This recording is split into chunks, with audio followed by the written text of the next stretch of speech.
дар мавҷ барномаи иттилоотии хабар.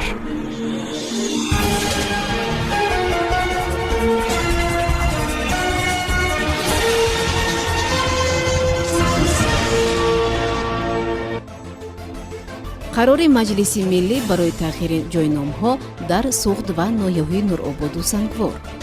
насби таҷҳизоти беш аз $30 миллион чин дар гузаргоҳҳои гумрукии тоҷикистон. 5 медали варзишгарони тоҷик дар мусобиқаи ба номи Касанов. варзишгарони тоҷик барои зӯрозмоӣ ба истиққоли қирғизистон мераванд. бархӯрди 2 автобус бо 62 кӯдак дар Кубан.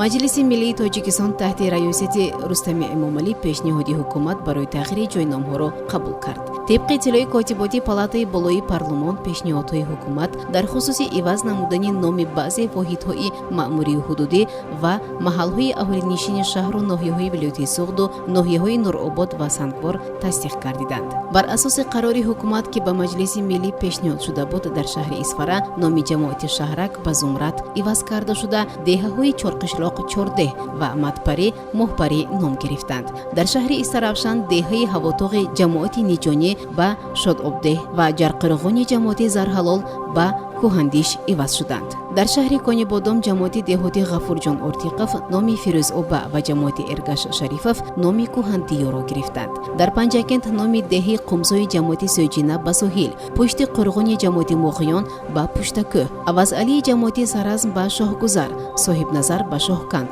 Абдусамад ба Самадобод ва Раҷабалӣ ба Раҷабобод иваз шуданд. дар ноҳияи Бобоҷон Ғафуров деҳаҳои Қутмаи ҷамоати Ғозиён номи Шоҳиён, Хилватқурғони ҷамоати Ёва Қалъа Манор, Аждарлии ҷамоати Исмоил Ориён, Янгӯқурғони ҷамоати Ҳайдар Усмонов Деҳсор ва Қурғонча номи Кӯҳандеҳро гирифт. дар ноҳияи Ашт деҳаи Сарқамиши ҷамоати Ифтихор ба Сарсабз ва деҳаи Қароқазони ҷамоати Меҳробод ба Чоҳи Исфаҳон иваз шуд.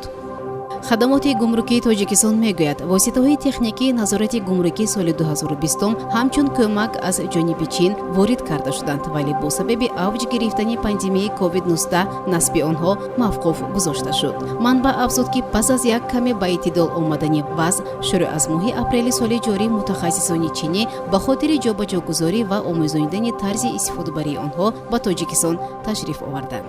айни ҳол таҷҳизоти мазкур дар дидбонгоҳҳои муайяншуда васл гардида пурра ба фаъолият оғоз намуданд ки ин имкон фароҳам меорад то ба расмият дарории гумрукӣ сода гардонида шуда вақти ба расмият дарории гумрукӣ кам гардад, омадааст дар иттилоия. манбаъ зикр намудааст ки мубодилаи ёддоштҳо миёни ҳукуматҳои Тоҷикистону Чин дар мавриди пешниҳоди таҷҳизоти муоинаи гумрукӣ ҳанӯз моҳи октябри соли 2018 ба имзо расида буд. хадамоти гумрук тавзеҳ дод ки пешниҳоди воситаҳои техникии назорати гумрукӣ аз 8 номгӯй иборат буда, маблағи он 210 миллиону 840 ҳазор юан ё худ 31 миллиону 5882 доллари амрикоро ташкил медиҳад. манбаъ афзуд чороҳии андешидашуда дар ин самт имконият фароҳам меорад ки сабти молу воситаҳои нақлиёт сари вақт бо сифати баланд анҷом дода шавад ва аз интиқоли ғайриқонунии молу маҳсулот ҷилавгирӣ гардад. Кумитаи Миллии Олимпии Тоҷикистон мегӯяд, варзишгарони тоҷик сеюмин мусобиқаи байналмилалӣ ба хотири Гусман Касановро бо 5 медал ҷамъбаст намуданд. ба иттилои манбаъ мусобиқаи мазкур имсол дар сатҳи нав Continental Tour Bronze Label санаҳои 19 ва 20 июн дар Алмато бо иштироки беш аз 200 варзишгари 13 давлат баргузор шуд. дар мусобиқа варзишгарони Қазоқистон, Ӯзбекистон, Қирғизистон, Мальдив, Малайзия, Эрон, Миср, Афғонистон, Туркманистон, Шри-Ланка, Қатар, Тоҷикистон ва Нидерланд зӯрозмоӣ карданд. таъкид шудааст ки ғолибон ва ҷоизадорон дар баробари медаль бо ҷоиза пулӣ қадрдонӣ шуданд ки барои ҷойи аввал $300, барои ҷойи дуюм $200 ва барои ҷойи сеюм $100 амрикоро ташкил додааст.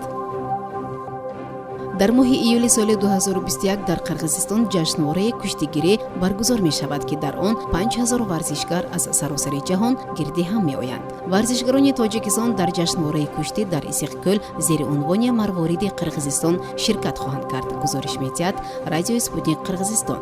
ба иттилои манбаъ ҷашнвораи панҷуми байналмилалии мусобиқаҳо аз 5 то 11 июл дар деҳаи Чонсари Ои Исиқкӯл аз рӯи 10 намуди варзиш баргузор мешавад. ба гуфтаи бунёдгузори ҷашнвораи варзишии марвориди Қирғизистон Бекболсун Саветбеков имсол варзишгарон аз Русия, Қазоқистон, Ӯзбекистон, Тоҷикистон, Афғонистон, Покистон, Украина, Беларус ва Чехия хоҳанд омад.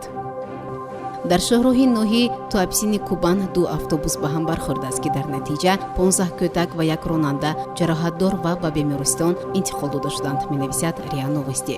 Манбаъ меафзояд, дохили ҳар ду автобус кӯдакон қарор доштанд ва ҳоло вазъияти ҳамаи онҳо хуб арзёбӣ мешавад.